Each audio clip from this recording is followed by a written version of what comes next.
എന്നും പൂക്കളെ പറ്റിയല്ലേ, ഇന്ന് 2-3 ഫ്രൂട്ട് പ്ലാന്റുകളെ പറ്റിയിട്ടായാലോ? അപ്പോൾ ഇതാ നോക്കിക്കോട്ടെ, ഞാൻ 2-3 തരം മാവ് മേടിച്ചു. ഞാനിവിടെ വലിയൊരു മാവ് ഞങ്ങൾ വെട്ടിയ കഥ പറഞ്ഞിരുന്നു.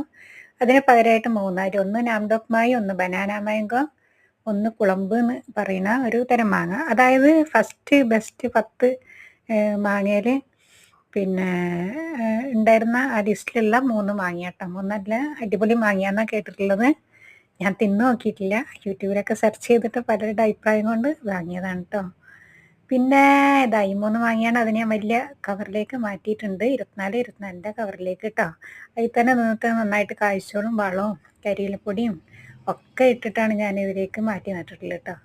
പിന്നെ 2 കസ്റ്റമേഴ്സിന് വേണ്ടിയിട്ട് ഒരു പ്ലാവും, അതുപോലെ പ്ലാവ് ഏതാന്ന് വെച്ചാൽ വിയറ്റ്നാം സൂപ്പർ റെയർലി, നിങ്ങളൊക്കെ കേട്ടിട്ടുണ്ടാവും.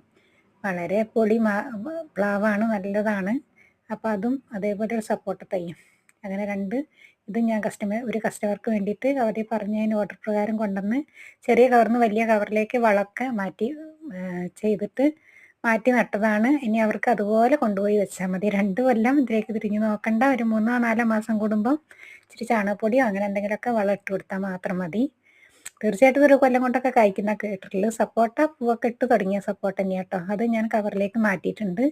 കസ്റ്റമർ കൊണ്ടുപോകും, അതിന് വേണ്ടിയിട്ട് തയ്യാറാക്കി വെച്ചതാട്ടോ. ഓക്കെ.